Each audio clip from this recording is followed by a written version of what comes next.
Greetings and welcome to a story presented by DrTorment.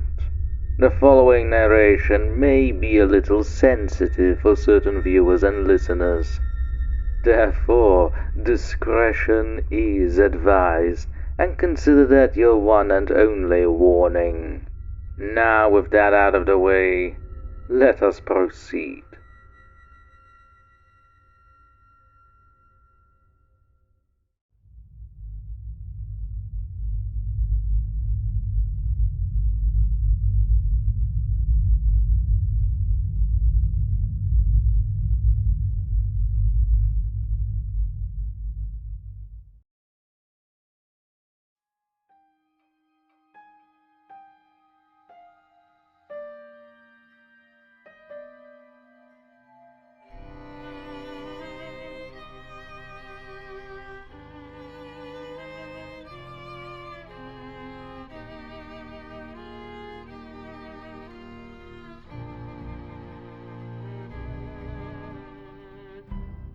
The Red Death had long devastated the country. No pestilence had ever been so fatal or so hideous. Blood was its avatar and its seal, the redness and the horror of blood. There were sharp pains and sudden dizziness, and then profuse bleeding at the pores with dissolution. The scarlet stains upon the body, and especially upon the face of the victim, were the past ban which shut him out from the aid and from the sympathy of his fellow men. And the whole seizure, progress, and termination of the disease were the incidents of half an hour. But the Prince Prospero was happy and dauntless and sagacious. When his dominions were half depopulated, he summoned to his presence 1,000 hale and light-hearted friends from among the knights and dames of his court, and with these retired to the deep seclusion of one of his castellated abbeys. This was an extensive and magnificent structure, the creation of the prince's own eccentric yet august taste. A strong and lofty wall girdled it in. This wall had gates of iron. The courtiers, having entered, brought furnaces and massy hammers, and welded the bolts. They resolved to leave means neither of ingress or egress to the sudden impulses of despair or of frenzy from within. The abbey was amply provisioned. With such precautions, the courtiers might bid defiance to contagion. The external world could take care of itself.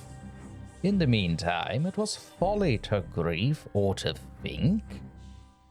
The prince had provided all the appliances of pleasure. There were buffoons, there were improvisatori, there were ballet dancers, there were musicians, there was beauty, there was wine. All these and security were within. Without was the Red Death.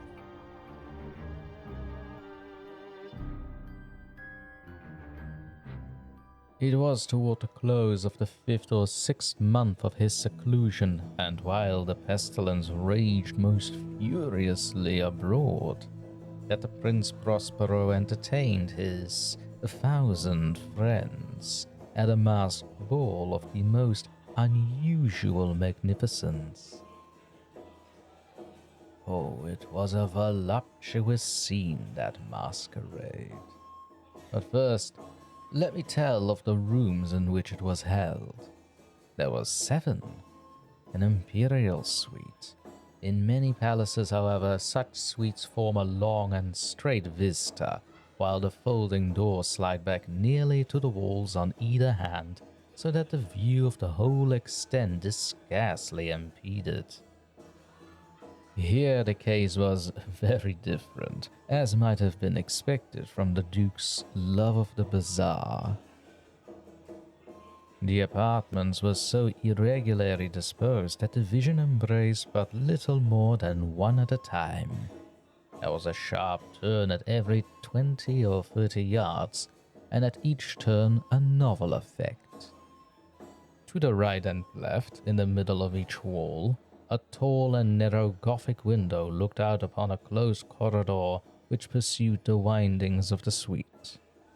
These windows were of stained glass, whose color varied in accordance with the prevailing hue of the decorations of the chamber into which it opened. That at the eastern extremity was hung, for example, in blue, and vividly blue were its windows. The second chamber was purple in its ornaments and tapestries, and here the panes were purple. The third was green throughout, and so were the casements. The fourth was furnished and lighted with orange, the fifth with white, the sixth with violet. The seventh apartment was closely shrouded in black velvet tapestries that hung all over the ceiling and down the walls, falling in heavy folds upon a carpet of the same material and hue. But in this chamber only, the color of the windows failed to correspond with the decorations. The panes here were scarlet, a deep blood color. Now, in no one of the 7 apartments was there any lamp or candelabrum, amid the profusion of golden ornaments that lay scattered to and fro or depended from the roof. There was no light of any kind emanating from lamp or candle within the suite of the chambers. But in the corridors that followed the suite, there stood, opposite to each window, a heavy tripod, bearing a brazier of fire that projected its rays through the tinted glass and so glaringly illumined the room. And thus were produced a multitude of gaudy and fantastic appearances. But in the western or black chamber, the effect of the firelight that streamed upon the dark hangings through the blood-tainted panes was ghastly in the extreme, and produced so wild a look upon the countenances of those who entered that there were few of the company bold enough to set foot within its precincts at all. It was in this apartment, also, that there stood against the western wall a gigantic clock of ebony. Its pendulum swung to and fro with a dull, heavy, monotonous clang, and when the minute hand made the circuit of the face, and the hour was to be stricken, there came from the brazen lungs of the clock a sound which was clear and loud and deep and exceedingly musical, but of so peculiar a note and emphasis that, at each lap of an hour, the musicians of the orchestra were constrained to pause momentarily in their performance to hearken to the sound, and thus the waltzers perforce ceased their revolutions, and there was a brief disconcert of the whole gay company. And while the chimes of the clock yet rang, it was observed that the giddiest grew pale, and the more aged and sedate passed their hands over their brows as if in confused reverie or meditation. But when the echoes had fully ceased, a light laughter at once pervaded the assembly. The musicians looked at each other and smiled as if at their own nervousness and folly, and made whispering vows each to the other that the next chiming of the clock should produce in them no similar emotion. And then, After the lapse of 60 minutes, which embrace 3,600 seconds of the time that flies, there came yet another chiming of the clock. And then were the same disconcert and tremulousness and meditation as before. But, in spite of these things, it was a gay and magnificent revel. The tastes of the Duke were peculiar. He had a fine eye for colors and effects. He disregarded the decora of mere fashion. His plans were bold and fiery, and his conceptions glowed with barbaric luster. There are some who would have thought him mad. His followers felt that he was not. It was necessary to hear and see and touch him to be sure that he was not.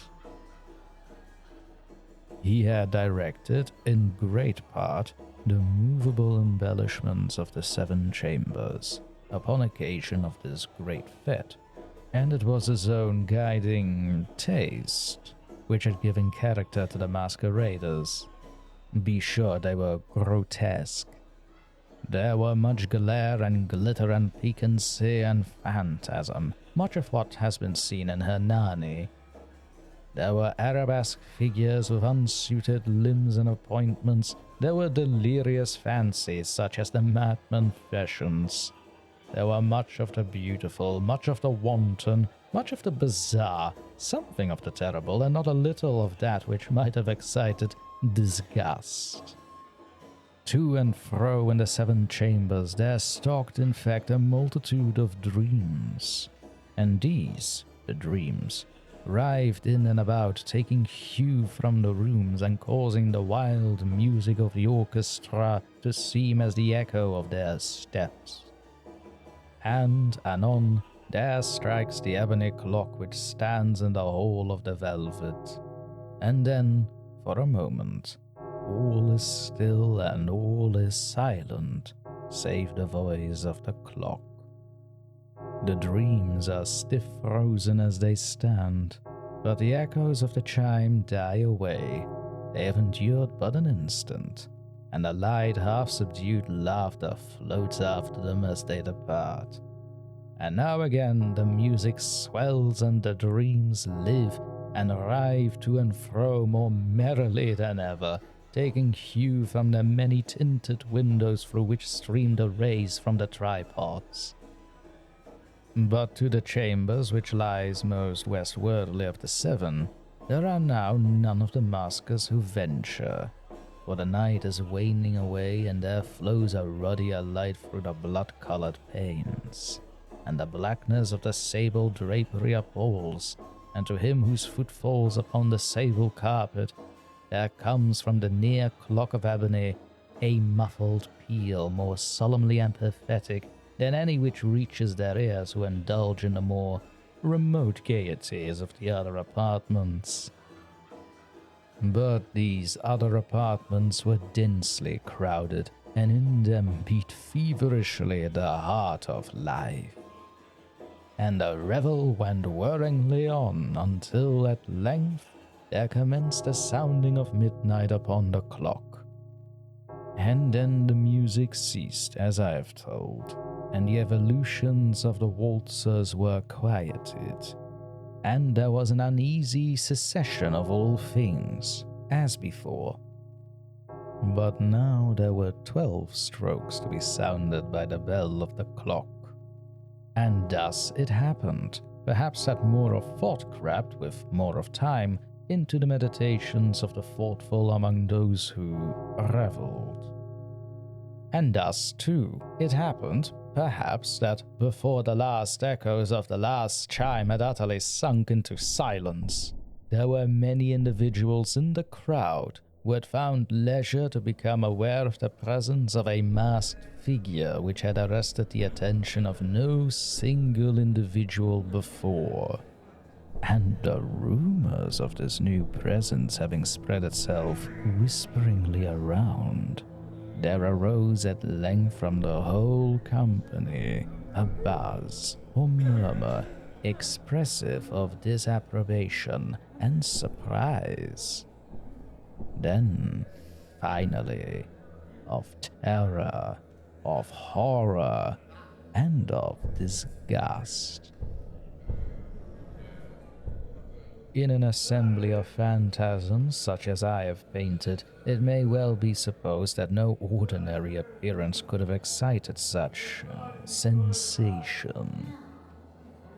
In truth, the masquerade license of the night was nearly unlimited, but the figure in question had out-Heroded Herod and gone beyond the bounds of even the prince's indefinite decorum. There are chords in the hearts of the most reckless which cannot be touched without emotion. Even with the utterly lost, to whom life and death are equally jests, there are matters of which no jest can be made. The whole company, indeed, seemed now deeply to feel that in the costume and bearing of the stranger, neither wit nor propriety existed. The figure was tall and gaunt and shrouded from head to foot in the habiliments of the grave. The mask which concealed the visage was made so nearly to resemble the countenance of a stiffened corpse that the closest scrutiny must have had difficulty in detecting the cheat. And yet, all this might have been endured, if not approved, by the mad revelers around. But the mummer had gone so far as to assume the type of the Red Death. His vesture was dabbled in blood, and his broad brow, with all the features of the face, was besprinkled with the Scarlet Horror. When the eyes of Prince Prospero fell upon this spectral image, which with a slow and solemn movement, as if more fully to sustain its role, stalked to and fro among the waltzers, he was seen to be convulsed, in the first moment with a strong shudder either of terror or distaste, but in the next, his brow reddened with rage. "Who dares?" he demanded hoarsely of the courtiers who stood near him. "Who dares insult us with this blasphemous mockery? Seize him and unmask him, that we may know whom we have to hang at sunrise from the battlements." It was in the eastern or blue chamber in which stood the Prince Prospero as he uttered these words. They rang throughout the 7 rooms loudly and clearly, for the prince was a bold and robust man, and the music had become hushed at the waving of his hand. It was in the blue room where stood the prince with a group of pale courtiers by his side. At first, as he spoke, there was a slight rushing movement of this group in the direction of the intruder, who, at the moment, was also near at hand, and now, with deliberate and stately step, made closer approach to the speaker. But from a certain nameless awe with which the mad assumptions of the mummer had inspired the whole party, there were found none who put forth hand to seize him, so that, unimpeded, he passed within a yard of the prince's person. And, while the vast assembly, as if with one pulse, shrank from the centers of the rooms to the walls, he made his way uninterruptedly but with the same solemn and measured step which had distinguished him from the first, through the blue chamber to the purple, through the purple to the green, through the green to the orange, through this again to the white, and even thence to the violet, ere a decided movement had been made to arrest him. It was then, however, that the Prince Prospero, maddening with rage and the shame of his own momentary cowardice, rushed hurriedly through the 6 chambers, while none followed him on account of a deadly terror it had seized upon all. He bore aloft a drawn dagger and had approached in rapid impetuosity to within 3 or 4 feet of the retreating figure, when the latter, having attained the extremity of the velvet apartment, turned suddenly and confronted his pursuer. There was a sharp cry, and the dagger dropped gleaming upon the sable carpet, upon which, instantly afterwards, fell prostrate in death the Prince Prospero. Then, summoning the wild courage of despair, a throng of the revelers at once threw themselves into the black apartment, and seizing the mummer, whose tall figure stood erect and motionless within the shadow of the ebony clock, gasped in unutterable horror at finding the grave cerements and corpse-like mask which they handled with so violent a rudeness, untenanted by any tangible form. And now was acknowledged the presence of the Red Death. He had come like a thief in the night, and one by one dropped the revelers in the blood-bedewed halls of their revel, and died each in the despairing posture of his fall. And the life of the ebony clock went out with that of the last of the gay, and the flames of the tripods expired. And darkness and decay and the Red Death held illimitable dominion over all.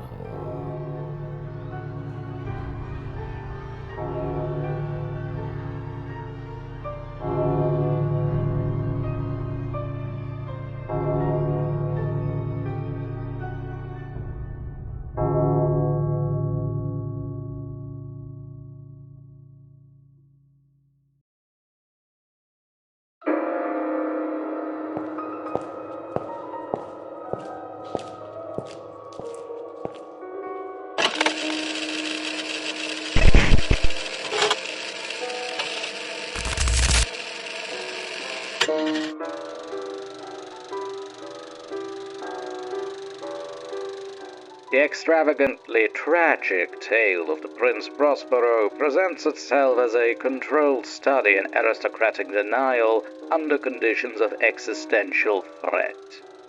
The prince, rather than engaging with the Red Death as a phenomenon to be understood or endured, elects instead to construct a sealed environment, both physical and psychological, within which morality is to be excluded by decree.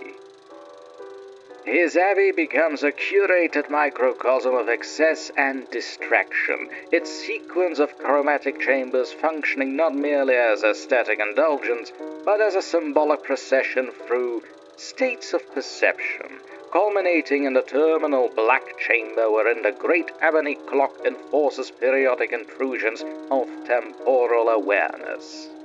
One could note with precision that even at the height of revelry, the sound of its chime compelled universal hesitation.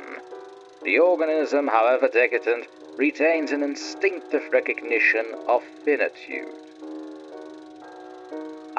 But then, the arrival of the masked figure constituted not an intrusion, but a long overdue correction. Its movement through the chambers followed a trajectory that rendered resistance conceptually irrelevant, and the reactions it elicited, such as hesitation, dread, delayed recognition, were consistent with subjects confronted by the collapse of imposed illusion. Prince Prospero's response, characterized by indignation and terminal assertion of authority, reflects the predictable failure of imposed sovereignty when confronted with non-negotiable forces. Upon contact, the absence of corporeal substance within the figure revealed the essential truth. The The Red Death had not breached the abbey. It had been present in potential from the outset, awaiting only acknowledgement. The subsequent dissolution of the assembly was as orderly in its inevitability. One observes, therefore, that the attempt to isolate oneself from universal conditions does not negate them, but instead ensures their eventual manifestation in its most uncompromising form. The Red Death presents an intriguing ambiguity. Whether pathogen or manifestation, it operates with a precision that suggests design rather than accident. As a disease, it is efficient, but unremarkable. As an entity, it demonstrates a far more compelling capacity for inevitability and psychological penetration. Dear Prospero's failure was not in containment, but in misunderstanding the nature of what he faced, a simple oversight that I will not repeat. Yes, this may indeed warrant observation within my asylum, though only under conditions where its properties can be isolated and encouraged. If it proves merely mortal, then like anything of that nature, it will be dissected. If it proves otherwise, it may yet be refined.